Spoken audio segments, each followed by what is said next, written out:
Yes, hello! Good evening mga kadalive. So, pagkatapos naming rumampa ni Bestie kaninang morning at nag-siesta, ngayon naman ay iikot na naman kami ulit at magpapaandar. So, mga kadalive, anong masabi niyo sa aking outfit? Ganun pa rin, wala pa rin kaming pupuntahan ni Bes kung saan na lang kami mapadpad niyan actually. Hindi namin alam kung saan kami pupunta.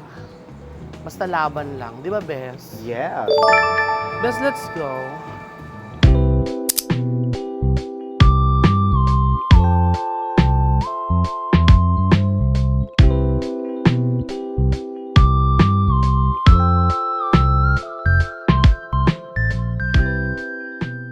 Hello, mga kadalve. Mga kadalve, naririnig nyo ba ako?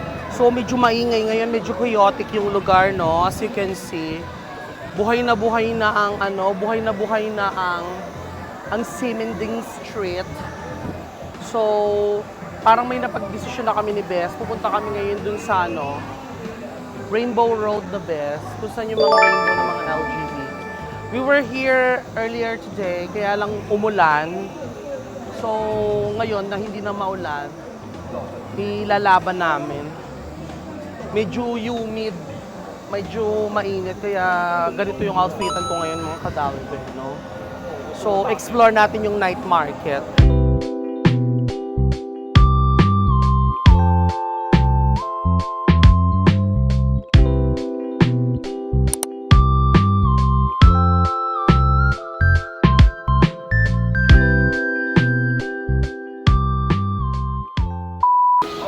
O yan, go Bes! Yan. Tarararat. Meron din kami sariling show namin dito. Mga leche ka. Bes, maglagay ka ng box dyan.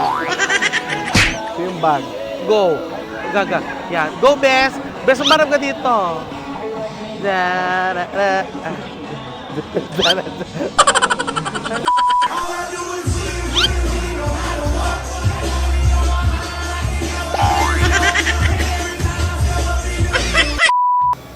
So, hello mga kadalive. Isang Bes? Mainit, Maalinsangan. maalinsangang gabi sa inyong lahat. Ang init-init, pero laban lang tayo. Ano masasabi mo sa night setting? Alam mo, minsan mga kadalive, ang mga manlalait sa'yo, minsan mga kababayan mo pa talaga. Kasi yung mga ibang tao, as in, yung mga foreigner or yung mga taga dito, as in wala, dadaanan ka lang nila. Pero pag kunyari, Salubong ka na po. nakasalubong ka ng mga Pilipino, hindi ka man lang nila bibigyan ng isang look, pangalawang look, tatlong look, as in super clacky look. Buti sana kung karapat dapat silang bigyan ng masigabong palakpakan. Hindi At naman higit ang sa papangit din. Di ba rin sana kung kasing ganda ba natin sila at kasing talino partida pinapawis pa kami nito mga kadalve ha. So pupunta kami ni Bes saan tayo punta Bes? Sa curry powder. Sa curry powder. Ayun. Mga kadalve, ang init ha. Bes, sana naman tinututok mo. Kanina kasi mga kadalve, suot-suot niya yung jacket niyang yan. Na hindi ko na maintindihan sa kanya kung anong forma niya, ba't nagsusuot pa siya ng jacket? Eh, ang init-init. So, ayun. Kaya si Hoda na sa pagkalapot. Ang importante, makapag-vlog tayo at makapag-enjoy. Pero buti nga hindi na ganun karami yung tao like before. Ayan o. So, mga kadalive, punta muna kami doon sa kakainan namin. Balikan namin kayo later. So mga kadalive, dito kami kakain ni Bes sa Curry House. Go Bes! Dahil unang-una sa lahat tayo din nito yung may walang aircon. Sikat na sikat to sa Japan. Ayun nga. So mga kadalive, dito kami kakain. Sa Curry House. Sarap dito.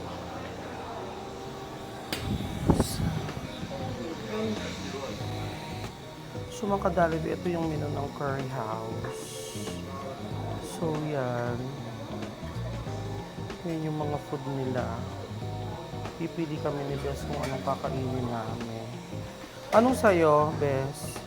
Curry seafood, curry vegetable. Ako parang ang gusto ko ito. Itong pork cutlet. Tapos o-order ako nitong sausage. Ito, oh. Extra. Siguro ganon. Yun kakainin ko. Ikaw, what's yours? Sabi mo gusto mo ng hamburg. Mga kadalibe, ang mga nakakaiyak lang sa mga ganitong nagta-travel, lalo na pag mainit, is yun talaga naglalapot ka. Hindi mo talaga maiiwasan, especially kami ni Bes. Actually, pati si Kuya Arnel nga nahawa na rin eh. Shout out Kuya Arnel, we miss you. Namiss ko si Kuya Arnel, wala akong taga-bit-bit and all, kaya nasa sacrifice si Bes. Pinagbubuhat nga niya ako ng gamit, kada lakad naman namin, ang dami kong naririnig. Kaya parang gusto ko na lang kuhanin, mga kadaliv eh. Naiiyak talaga. Pero syempre wala tayong magagawa. Kailangan natin tiisin ang mga bagay-bagay, mga kadaliv eh. Hamburg with spinach, thank you. So ito po yung order ni Bes, mga kadaliv eh. So, hamburg with spinach curry, please. And then, ayun na nga, yun lang yung medyo hassle. Tapos kasi medyo mainit eh. Best ready ka na ba? Paano yan? Pag pupunta tayo ng Thailand in the chat next month, mga kadalibe, so yung in-order ko is pork cutlet with egg omelette. Tapos, nag-order kami nitong chicken and sausage. Yan, fries. Tapos kay Bestie, hamburg with spinach and curry. Itadakimasu, Bes. Ito na, kakain na kami ni Bes, no? Sana lang hindi ako matuluan. Try this one. So, natikman ko naman na to eh. Actually, sa lahat, parang bawat, dito, Bes, bawat kanto, bawat street, meron silang parang fried chicken stand. Ang sarap. Ang sarap.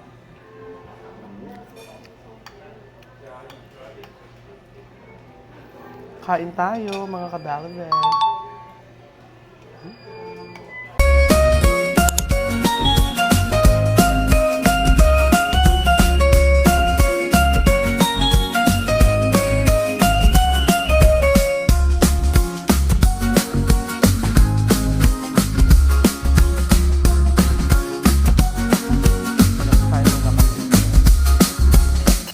Ako ang pinupuri, tapos ang nagpipicturean dapat purihin. Ano yan? Sira ulo yan? Oo, Bes.